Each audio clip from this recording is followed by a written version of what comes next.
Bon commentaire rapidement rek lay nekk puisque fait bi nii jotoon nañ si wax même bu dee am na ay éléments yoo xam ne mu ngi si bees par rapport ak yeneen jeunes yoo xamante ne dañoo njort ne ñu ngi si même situation waaye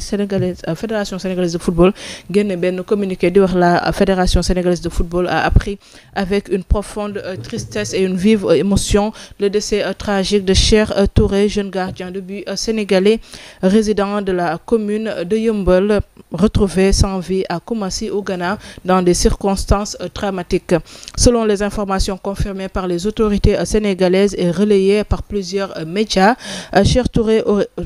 aurait été victime d'un réseau de faux recruteurs l'ayant attiré hors du pays sous le prétexte d'un prétendu essai professionnel. Les autorités compétentes au Sénégal et au Ghana ont ouvert une enquête afin de faire toute la lumière sur ce drame et de traduire les auteurs en justice. En attendant les conclusions de ces enquêtes, la Fédération sénégalaise de football tient à exprimer sa compassion et sa solidarité à la famille du défunt, à ses proches et à ses coéquipiers durement éprouvés par cette perte. La fédération appelle également tous les jeunes joueurs, leurs familles et les responsables d'académie à la plus grande vigilance face aux offres non vérifiées de stages ou de transferts à l'étranger. La fédération sénégalaise de football, à travers son comité exécutif en relation avec les pouvoirs publics, réaffirme son engagement à renforcer les dispositifs de surveillance interne, de sensibilisation et d'encadrement destinés à protéger les jeunes footballeurs sénégalais contre ce type de pratiques frauduleuses et d'éviter au maximum la survenance de tels drames. En cette période de deuil, la grande famille du football sénégalais s'unit dans la prière et la solidarité pour honorer la mémoire de Cheikh Touré, un jeune talent arraché trop tôt à la vie et à son rêve. Gis nañu ñoom fédération sénégalaise de football ginnaaw ba ñu massawoo famille Cheikh Touré mais aussi ñi nga xamante ne ñoom ñooy famille wam ba si ay coéquipiers ñoom ñuy sensibiliser jeunes yi à ce que ñu gën a def attention si yenn promesses yi nga xamante ne dañ leen ko defal mais aussi ñoom ñu wax ne à travers seen comité exécutif daañu amal ay sensibilisation en tout cas ak encadrement destiné ko aux jeunes footballeurs pour gën leen di protéger par rapport ak pratiques yi di am. waaw mu nekk lu ñuy saluer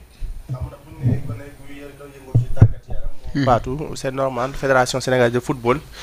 def un communiqué comme pratiquement ni ñuy saluer aussi ni ñu gis international di ko def vraiment gis nañu ku ci mel ni Chérif Ndiaye Pape Matar Sarr ñu ci bari en tout cas ñi naxarlu lu ñu mel de même que aussi tamit ñeneen ñoo xamante ne ni suñu ay frères lañu nekk ci sous-région bi gis nañu aussi tamit vraiment ñu ngi koy naxarlu bu baax a baax pour wan ni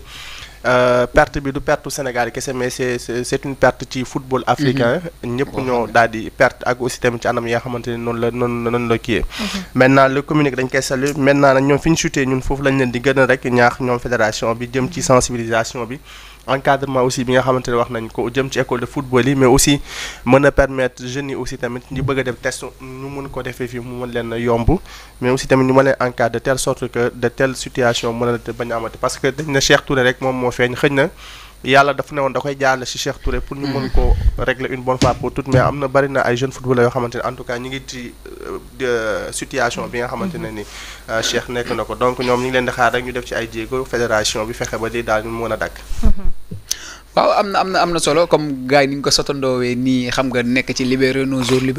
ba dem ba nga xam ne yegg na ci état Ghana bi ñoom tamit ñu def ci ay liggéey bu am solo ba fi mu toll nii daanaka am nañ ci ay enquête bi xóot na ba am na ci yoo xamante si jot nañ ko ci gis donc en tout cas comme ni ñu ko sotandoowee nii daal yaakaar naa ni ñu ngi ciy gërëm bu baax sénégalais yëpp ñu ngi wan que ni maanaam sénégalais kenn du laal moromam donc kontaan nañ ci sénégalais yëpp li ci des nag dañ koy bàyyi ci loxoy police comme mu ngi ci enquête bi bu ko defee ñu daal di koy yeggali bu baax a baax mama ayca am na solo Dadi alors ñu jàll ci beneen actualité muy interpellation de 13 individus pour escroquerie liée au système QNet à Zac Mbao. Le commissariat d'arrondissement de Zac Mbao a procédé à l'interpellation de 13 individus impliqués dans une affaire d'escroquerie présumée liée au système QNet. Cette opération fait suite au dépôt d'une plainte par une victime laquelle a déclaré avoir été recrutée et s'être vue réclamer une somme de 450 000 francs CFA. Informé de la situation, l'oncle de la victime s'est rendu sur place à Zac Mbao, il a réussi à démasquer et à interpeller l'un des mis en cause qu'il a ensuite conduit au siège du commissariat. Audition du suspect initial, le suspect interpellé a été interrogé. Il a nié avoir encaissé personnellement la somme auprès du plaignant. La poursuite des investigations a permis de localiser et d'interpeller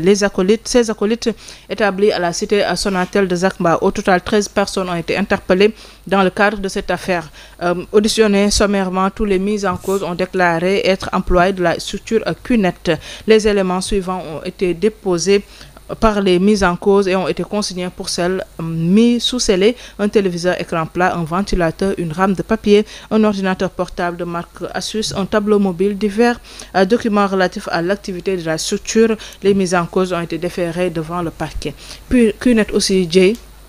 bëri na luñ ci dégg genre fait yi nii que ça soit fii wala si yeneen dëkk bërki démb rek ñu ngi gis benn communiqué buñ doon wax que ne même au niveau de Ghana am na interpellation yoo xam ne def nañ ko si ak ñeneen ñoo xam ne dañoo jàpp ne ils étaient pas libres de leur mouvement et que ñu libérer leen au niveau de Ghana. Mu nekk aussi benn phénomène boo xamante ni on n'arrive pas à comprendre exactement réseau bi comment c'est établi, mais chaque fois dañuy dégg genre fait yi. waaw xam nga CUNET ñun peut-être ci temps yi lañ ko découvrir mais paraît-il que ni yàgg naa am ci Sénégal ñoom yàgg nañoo basé au Sénégal. démb rek xamar ki démb rek Caporal mi nga am li mu doon expliqué par rapport ak invité bi ñu amoon depuis des TV depuis 2023 voilà mu ci doon sensible kon bu ñu nee 2023 ba 2025 pratiquement 2 ans de suite yegg 3 ans kon mi ngi bëgg a yàgg mais en tout cas moment bi la ñu gis ni en tout cas ñoom ñi gën a implanté wu ci dëkk bi. temps yële ca gannaaw déggoon nañ ci coow CUNET yu ci bari ñu escroqué woon ak yenn ci ay victimes vraiment côté Mbour ak yenn kii yu bari en tout cas daal li nga xamante ne xëy na mënuñ ko wax ci télé il faut que état bi ak aussi les forces de défense et de sécurité jël ci seeni matuwaay parce que déjà mi ngi yàq li nga xamante moo di jeunesse bi te bu ñu demee ba ay disparition di ci am ak ay faat bakkan di ci am ak li ni mel donc loolu dafa demander actuellement ñu xool nuñ ko mën a def ba génne ko ci réew mi parce que li may bañ mooy que dañoo ne ci réew moo xamante ne nii yenn situation buy am bu dee nguur gi jëlu ci ay matuwaayam rek damay ragal mu tàbbi ci beneen situation boo xamante ne maanaam fajar sa bopp maanaam tey ji par exemple tey ku ci mel waa Kaolack jóg na ñoom CUNET du am seen koñ wala du am seen dëkk coow ca jàmmaarloo am ca situation ba am mu jur loo xamante ne jëyee la ainsi de suite kon donc ñu ngi interpeller le gouvernement interpeller le ministre de l'intérieur interpeller les autorités compétentes yu réew mi ñu xool ñu defee tey ji benn ratissage mën a fexe ba fépp foo xamante ne nekk nañ fa ñu mën leen génnee ci réew mi même bu dañuy def d'abord un communiqué pour dàq leen ci réew mi ñu def ko ante ak collaboration ak askan wi képp koo xamante ne gis nga sa koñ wala sa gox lu suspect jëm ci genre yu ñu mel ni nga jëm nga dénoncer leen auprès ci li nga xamante ne moo di commissariat bi la gën a jege bu ko defee ñoom ñu def seen liggéey en tout cas mi ngi commencé di indi ampleur di commencé yàq jeunesse bi te baaxul pour réew baaxul aussi tamit pour avancement wu réew baaxul aussi tamit pour ñi nga xamante moo di jeunesse bi donc loolu daal la ñu amoon pour wax ko ci di interpeller encore une fois li nga xamante moo di nguur gi. Merci beaucoup Abdoulaye Thiey dañuy jàll ci beneen sujet ba tey ci suñu actualité bi nag Lac Rose la xewee Seneweb di titre di wax il transforme sa maison et station service arrêtée avec 770 litres de carburant par la brigade de recherche de Keur Massar. Un important trafic de carburant vient d'être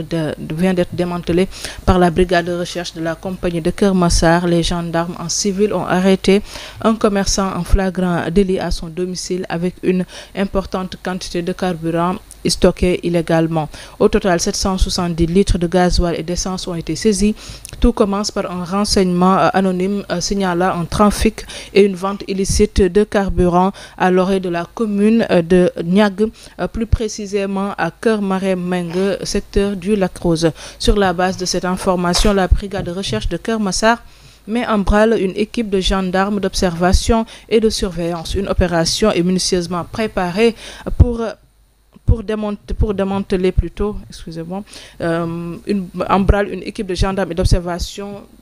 et de surveillance. Une opération est minutieusement préparée pour démanteler ce trafic selon les sources de Seneweb. Le samedi 18 octobre 2025, l'équipe de surveillance passe à l'action. Les gendarmes en civil se rendent au domicile du suspect et l'interpellent en flagrant délit. Le commerçant à Baldéné en 90 est surpris en train de procéder à l'équilibrage de la contenance des bidons remplis de carburant dans sa propre maison. Une perquisition qui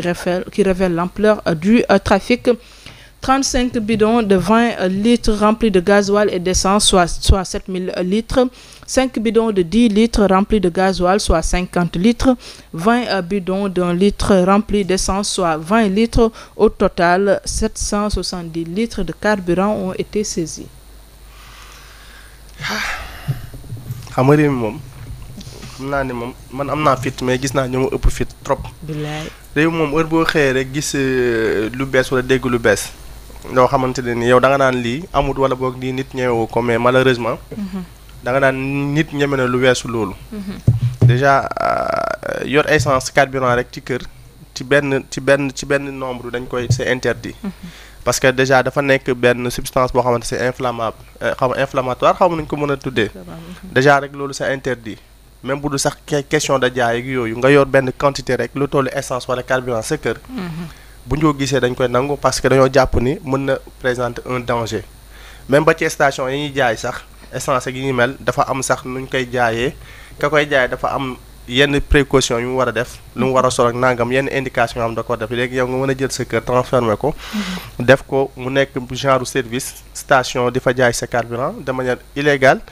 Vraiment c'est déplorable te sax boo demee moom moo ci fës mais xëy na am na ñeneen ñoo xamante ñoo ngi koy def li ma wax rek réew mi bu xëyee bon ci même information bu Sénégal bi nangoogul wax ñeneen ñi nga xamante ne ñoom ñooy ay fournisseurs am. waaw effectivement parce que tey jii nii comme ni nga wax rek dafay am ay fournisseurs te ni ma koy defee xëy na am na ñoo xamante dañ ko am xëy na moom. mën na nekk détaillant wala boog sax di jaay en gros xëy na moom 20 bidons yooyu am na ñoo xamante daf leen ci jaay aussi tamit. ñoom itamit dem di jaayaat seen kër wala genre. bon bien vrai que des fois nga gis kër yoo xamante ñoom dañuy am seen kiiwu bopp maanaam dañuy am seen station pour seen garage je ne sais pas comment l'expliquer pour seen garage ñoom dañu am seen genre comme genre moto pompe yoo xamante ne nii. pour seen essence ak yooyu noonu. mais ce cas est différent de ce cas bii bokkut ak bële kii da koo jël pour jaay. de manière illégale 770 aussi nekkul lu. non dafa tudd dëgg ma la moom kay man fa laa tàmbalee nee naa la essence kay carburant am na tey fu muy toll. waroo ko stocké sax sa kër sax waroo ko stocké. parce que dañuy jàpp ni danger la ndax explosion mën na am lu bari mën na am. mën na jur jéye. moo tax dañ koy aaye dama ne station yiy jaayee sa essence dafa am ci norme ñu leen teg. pour ñu jaay ki koy jaay sax dafa am norme yoo xamante ni moom noonu la koy jaayee li mu war a sol.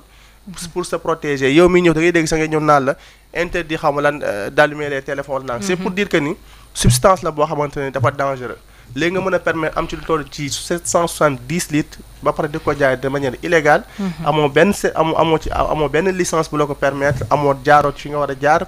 c'est un peu compliqué maintenant on salue bu baax a baax li nga xamante mooy liggéey bi ci les forces de défense et de sécurité def maintenant moom nañ jéem a xool rek parce que affaire circuit la moo avant mu ci jot am na fu affaire yi jaay c'est complice bu ñu mën leen démanteler. merci beaucoup alors ñu jàll ci benn information jëy bu xaw a doy waar boo xamante ne tey journal Libération moom la xëyee ma nga xëwee ci cité Kalia